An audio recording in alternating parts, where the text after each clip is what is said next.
Hello दोस्तों, आज की इस वीडियो में हम देखेंगे जो हमारा एक सिस्टम होता है उसको कैसे रिपेयर किया जाता है। ये एक जो कस्टमर का सिस्टम हमारे पास आया है। कस्टमर ने बताया कि इसमें जैसे ही सीपीयू को ऑन करते हैं तो इसके फैन घूमते हैं। ठीक है, ये जो प्रोसेसर का फ़ैन होता है और जो एसएमपीएस का फ़ैन है ये काम करते हैं, लेकिन जो हमारी डिस्प्ले है उस पर नो सिग्नल दिखा जाता है। तो दोस्तों आज की वीडियो में हम यही देखेंगे कि जो नो डिस्प्ले की प्रॉब्लम होती है, सिस्टम में नो डिस्प्ले की प्रॉब्लम है, ठीक है, उसमें कुछ भी ख़राब हो सकता है। आपके प्रोसेसर भी ख़राब हो सकता है, रैम भी, और या बोर्ड पे कोई फॉल्ट, या फिर एसएमपीएस में भी प्रॉब्लम हो सकती है। ठीक है, तो नो डिस्प्ले के फॉल्ट को हम अगर सिस्टम में आ जाता है तो उसको कैसे सोल्व करेंगे। दोस्तों सबसे पहले हम जो ये सीपीयू है इसका जो साइड का ये कवर खोल लेते हैं। ठीक है,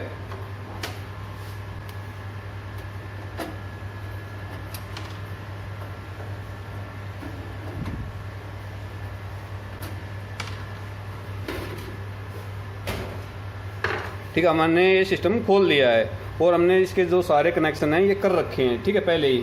और एक बार हम अब चेक करके देखते हैं कि जो कस्टमर ने हमें प्रॉब्लम बताई है वो है या और कोई प्रॉब्लम है। ठीक है, अब हम इसको स्टार्ट करते हैं। ये स्टार्ट कर दिया। ठीक है,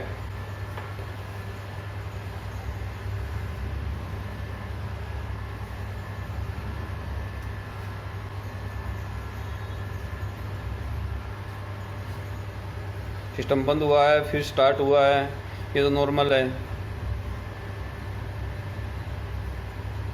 देखिए आपकी जो डिस्प्ले पे नो सिग्नल लिखा हुआ था अभी, ठीक है, लेकिन सिस्टम काम कर रहा है। हार्ड डिस्क भी चल रही है, आपकी एसएमपीएस का जो पंखा वो भी चल रहा है, और जो प्रोसेसर का फ़ैन है वो भी चल रहा है। ठीक है, अब एक बार हम जो कीबोर्ड है उसकी जो डिस्प्ले लाइट है वो चेक कर लेते हैं। अगर आप नम लॉक को दबाते हैं और ये लाइट ऑन ऑफ हो रही है तो समझ लो आपकी जो वीजे केबल है इसमें प्रॉब्लम है। ठीक है, इसलिए सिग्नल आगे नहीं दे रही है। अगर यहाँ पे लाइट आ रही है तो यहाँ भी लाइट नहीं आ रही, और आपकी एलईडी में भी लाइट नहीं आ रही, मतलब सिग्नल नहीं आ रही। ठीक है, तो इसका मतलब फॉल्ट कहाँ है? आपके सीपीयू में ही है फॉल्ट। ना एलईडी ख़राब है आपका, ना कीबोर्ड, ना ये वीजे केबल ख़राब है।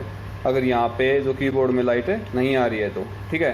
तो अब हम सिस्टम में सबसे पहले क्या चेक करेंगे, सिस्टम को बंद कर लेते हैं एक बार। सबसे पहले मैंने इससे पहले भी वीडियो बनाई है, सबसे पहले हम रैम चेक करेंगे। ठीक है, रैम को बाहर निकाल लेते हैं। ठीक है, इसको सबसे पहले हम साफ़ करेंगे रबड़ की मदद से। ठीक है, ये रैम हम इस इरेजर की मदद से साफ़ करेंगे। इसके ऊपर क्या होता है, ये जो पॉइंट दिखाई दे रहे हैं आपको, इन पे कार्बन जम सकता है। ठीक है, इनको हम ऐसे साफ़ कर लेंगे। ठीक है,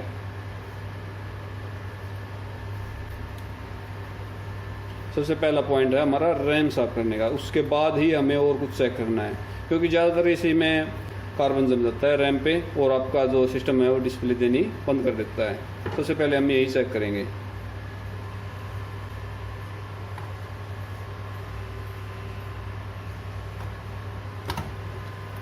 रैम हमने लगा दिए। ठीक है, अब फिर से स्टार्ट करके देखते हैं एक बार।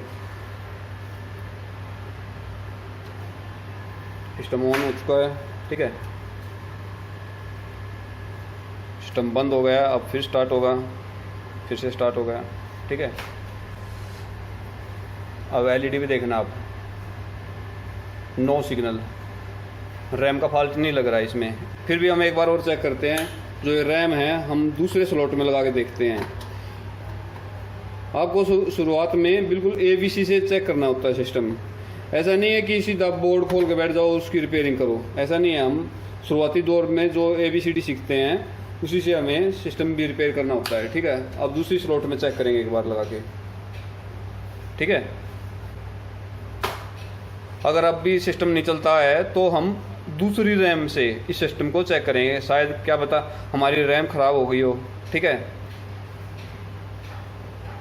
एलईडी भी देखना, यहाँ पे नो सिग्नल। अब भी हमारा जो सिस्टम है वो स्टार्ट नहीं हुआ है।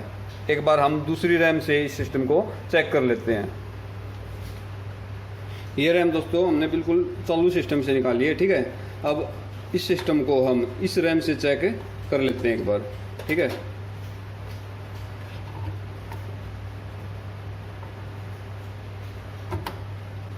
अगर आपको घर पे सिस्टम चेक करना है ऐसे ही प्रोसेस से करना होगा। ठीक है, फिर से ऑन करके देखते हैं एक बार।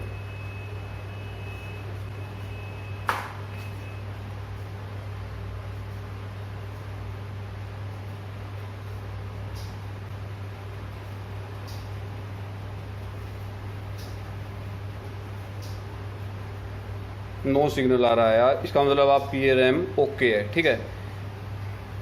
अब फॉल्ट आपका कहाँ पे मिल सकता है ये चेक करेंगे। ये रैम हम निकाल लेते हैं, ठीक है। अब सबसे पहले हमें जो ये मदरबोर्ड है ये बाहर निकालना पड़ेगा, ठीक है। इसके अब सबसे पहले हमें क्या करना है, सबसे पहले ये जो मदरबोर्ड है ये बाहर निकालना है, ठीक है। अब फॉल्ट है जहाँ तक है आपके मदरबोर्ड में ही मिलेगा, ठीक है। इसको बाहर निकाल लेते हैं, ठीक है। ये सारे के सारे कनेक्शन हम हटा देते हैं।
ये मदरबोर्ड अब हमने बाहर निकाल लिया है।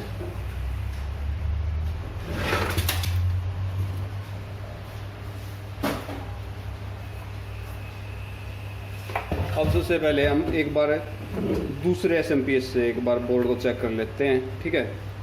कई बार क्या होता है, अगर एसएमपीएस आपका पूरी सप्लाई नहीं दे पा रहा है तो भी डिस्प्ले में प्रॉब्लम आपकी हो सकती है, ठीक है। ये रैम हम लगा के चेक करते हैं।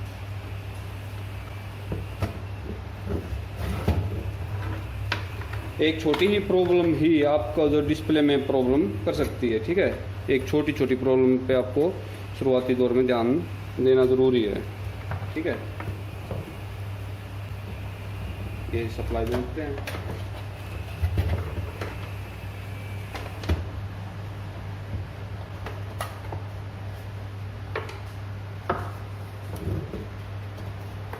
ये सीपीयू की सप्लाई है, ये रह गई है, ये भी लगा देते हैं,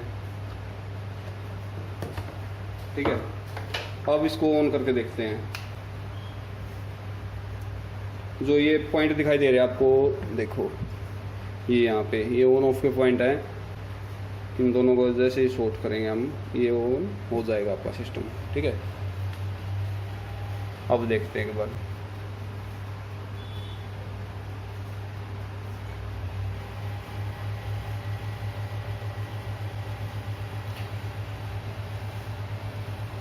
अब भी नो सिग्नल आपका सिस्टम, ठीक है। मतलब आपका जो एसएमपीएस है वो भी आपका ओके है। अब जो मैं स्टेप बता रहा हूँ आपको, ये सारे के सारे घर में करने के हैं, ठीक है। अब हम जो ये सीपीयू होता है इसको चेक करेंगे, ठीक है। कई बार क्या होता है, इसके जो पॉइंट्स हैं उनके ऊपर कार्बन जमने के बाद भी आपका जो सिस्टम है वो ऑन नहीं हो पाता, ठीक है। अब हम जो सीपीयू है इसको चेक करेंगे।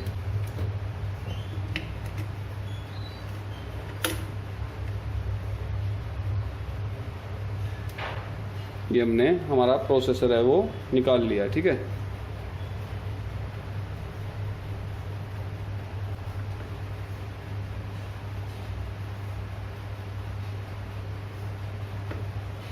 इसकी पिन में भी कोई भी प्रॉब्लम नहीं है, ठीक है।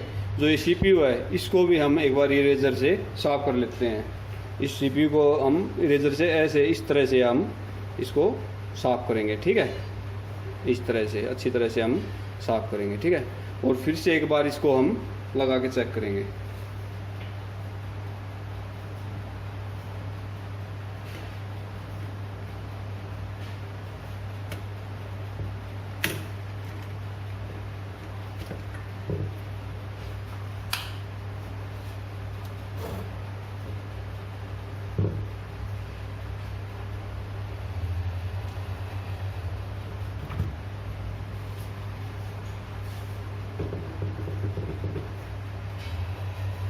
CPU भी आपका गर्म हो रहा है, ठीक है, जो प्रोसेसर है ये गर्म हो रहा है, लेकिन डिस्प्ले अब भी नहीं आ रही आपकी, ठीक है।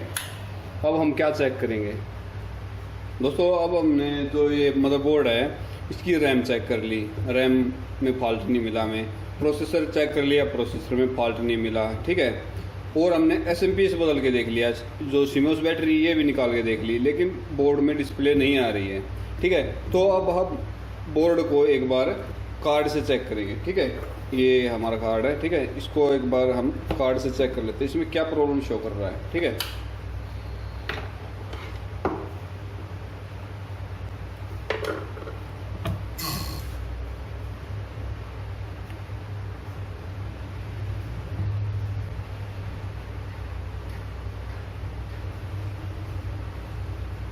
देखिए इसमें C1 कोड आ रहा है, ठीक है। कोई भी जो डाटा है वो ट्रांसफ़र नहीं हो रहा है, एक बार रीडिंग चेंज होती है C1, उसके बाद कोई भी रीडिंग चेंज नहीं हो रही है, ठीक है। इसका मतलब रैम तक तो बात जा ही नहीं रही, ये फॉल्ट जहाँ तक है बायोज का मिलेगा, ठीक है, क्योंकि बायोज डाटा नहीं बना रही है। एक बार हम रैम चेक निकाल के चेक करते हैं।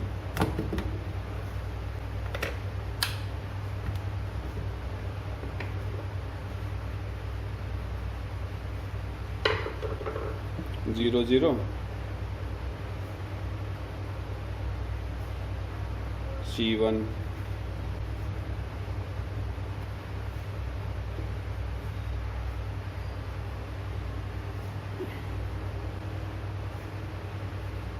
E0, ठीक है। E0 मतलब रैम की होता है, ठीक है। रैम दोबारा से लगा के चेक करेंगे।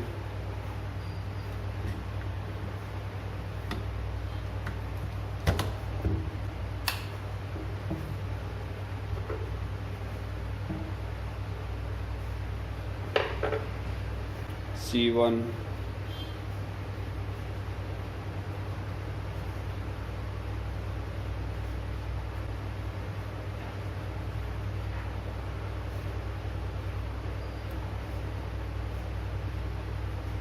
C1 कोड आ रहा है दोस्तों, एक बार रीडिंग चेंज हो रही है, ठीक है। इसका मतलब इसमें डाटा नहीं बन रहा है, तो 90% चांस है आपकी बायोज में, ठीक है, बायोज में फॉल्ट मिलेगा, ठीक है।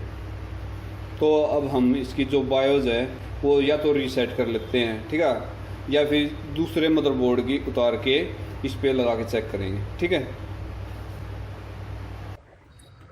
तो दोस्तों अब हमने इसकी जो बायोज है ये बदल दी है, ठीक है, दूसरे मदरबोर्ड की उतार के इस पे लगाई है, ठीक है। अब इस सिस्टम को हम जो ये मदरबोर्ड है इसको चेक करके देखेंगे। अगर बायोज की प्रॉब्लम ही है इसमें तो अब ये बिल्कुल ठीक हो जाएगी इससे। ये SMPS की जो सप्लाई है ये लगा लेते हैं, ये प्रोसेसर की सप्लाई है, और अब हम इसको स्टार्ट करके देखेंगे बायोस बदलने के बाद डिस्प्ले आती है या नहीं आती है। ऊपर से स्टार्ट कर लेते हैं और यहाँ से स्टार्ट करते हैं अभी।